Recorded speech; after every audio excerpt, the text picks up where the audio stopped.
This is the photograph that I'm using. It's right out of the camera. It's unretouched. And there's just a couple things that I want to make note of.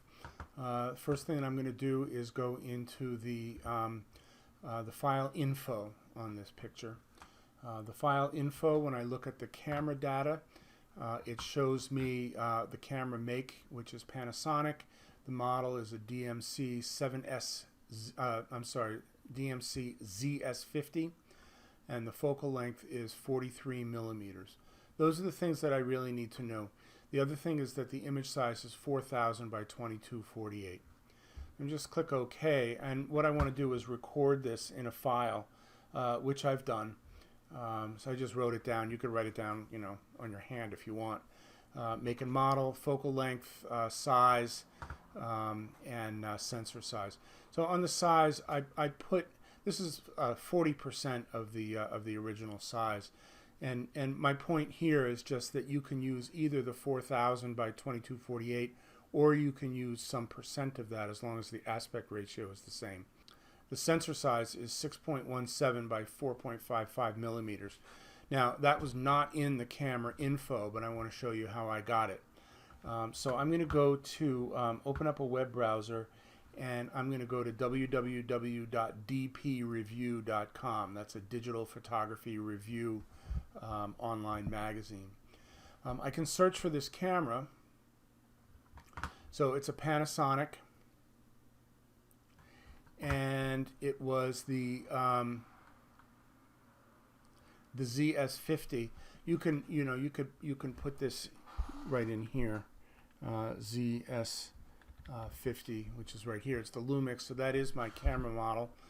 And then in the specs section, you just scroll right down here, and you find where it says the sensor size, which is right on this line right here, and it shows the 6.17 by 4.55 millimeters. So that's what I need to get from the camera, and so I wrote all that down, and I'm going to go ahead and save this file, save as, and I actually have it saved as joy.jpg, but I'm going to call this image plane .jpg. I'll save that, and when you're saving a JPEG in Maya, you want to keep that as a baseline standard, and you want to leave it uncompressed. So actually, what I'm going to do is save this as a ping. It's a little bit smaller, and it's a little bit better. So I'll save that as a ping, and I think I can compress a ping without any problem in Maya. So let's go ahead and save that.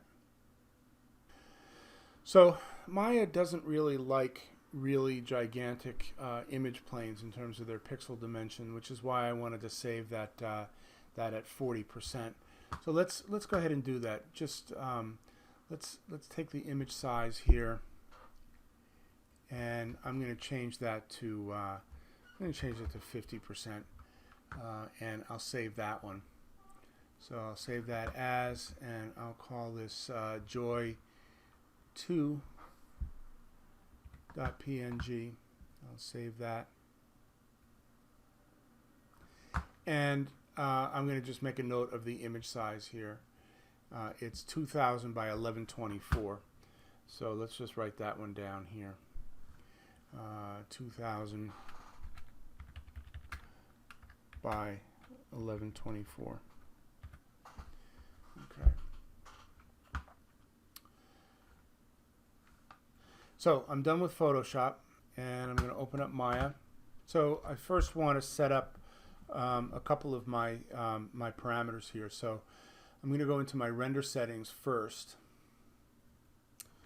and I'm going to change my image format to something other than OpenEXR. I'll just go with the standard Maya IFF for now. You're going to change that later, but the most important thing is your image size right here. By default, it's an HD 540, and we want to use some custom settings here. So let's go with the 2000 by 1124. So that's going to be our render size. in my view menu, I'm going to go into the camera settings, and down here I want to show my resolution gate with the gate mask on, and that's going to give me a nice little lighter gray window, which is my 2000 by 1124. Then I'm going to go into my camera, and I can use either the default camera or create a new camera. It doesn't really matter. So here my focal length is 4.3 millimeters, so that's going to get plugged in right here. 4.3 millimeters, and then my sensor size is 6.17 by 4.55. So that goes down here in the film back section under the camera aperture. Now you have two settings here. One is for inches, the other is for millimeters, and you can use either one depending on what your data supports. So I'm going to go with 6.17 and 4.55, and you can see how that changes, the way that this grid looks. So before I go any further, I'm going to go ahead and create a polygon cube, and I'm just going to sort of scale this randomly, and I want to put the pivot point in the corner of the cube. All right, and then I'm going to move the cube to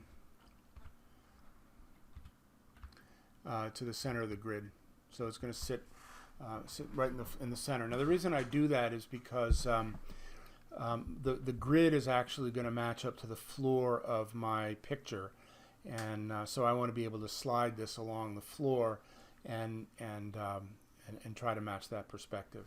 All right, so with the camera selected,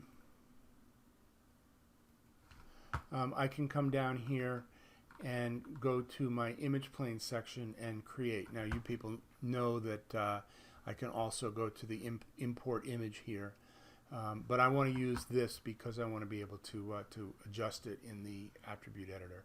So I'll create that image plane, and then in here I'll select the image name. I'll go into my my source images, and I'll select Joy 2, which is my 2000 by 1124 image. And you can see that that fits exactly inside my film gate there, or my resolution gate. If it didn't, you have some fitting information here. You can fit, best or fill. Okay, we want this to fit to the resolution gate, so you can fit that right there. Okay. Now I have this cube here, and what I want to do is just kind of eyeball this. I should be able to make a pretty good judgment here. I'm going to put the wireframe on shaded on this cube, and then I'm going to just use my camera tumble tools to line this up so that it sits properly on the floor. So I can use some of the cues here on my picture. I know I have a vertical line here. I have some horizontal lines there and there. The one thing that I'm not really sure of is what the orientation of these buildings are. This is Staples Center in Los Angeles, and those buildings are askew, and they're they're kind of all over the place. So that in conjunction with the fact that I was using a pretty small focal length on my camera is going to distort this perspective a little bit. So I think the best that we can hope for is to get pretty close on this. So what I'm going to do here is set it up so that it looks like it's sitting on the ground, properly here. My horizon is somewhere along here, wherever that horizontal line is. So I know that if it's below the horizon, I'm going to see the top of this, and if it's above the horizon, I'm going to see the bottom. So this is going to be pretty close. I don't want to go below the floor here. I can do a couple of other little tests. I can move this cube. I'll scale it down like this. I'll move it up I'll move it over and back, and maybe I'll scale it up again. And so what I'm trying to do here is match this sign.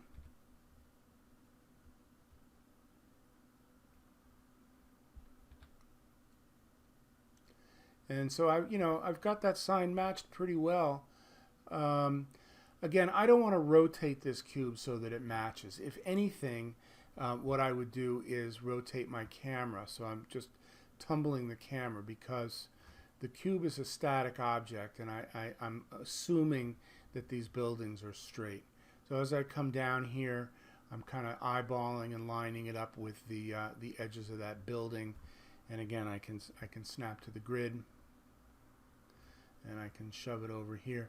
So I'm basically just running these tests to make sure that this cube is going to fit within this space, and it does. So again, you want to keep the cube lined up with the grid. You want to try to tumble the camera so that the grid lines up with your picture. You can use some of your other camera tools. You have a roll tool, and the roll tool will do something like this. So in case I wasn't standing perfectly straight when I took my picture, I can roll it that way. I have a the tumble is your tumble, track, and dolly are your standard ones that you're used to. I don't want to zoom because that's going to change the focal length. But I do have a roll, an azimuth elevation, and a yaw and a pitch. So the azimuth elevation is going to give you, a couple of other little settings here, and the yaw and the pitch is going to give you something like this. So all of that relates to how I was standing with the camera. If I wasn't perfectly vertical, if my camera wasn't lined up exactly horizontally, you can make some adjustments that way. And again, it's going to be the numbers that you have right here, the sensor size and the focal length. Those are going to get you very close, and then the rest is going to be done by eye. So that's how to do the camera.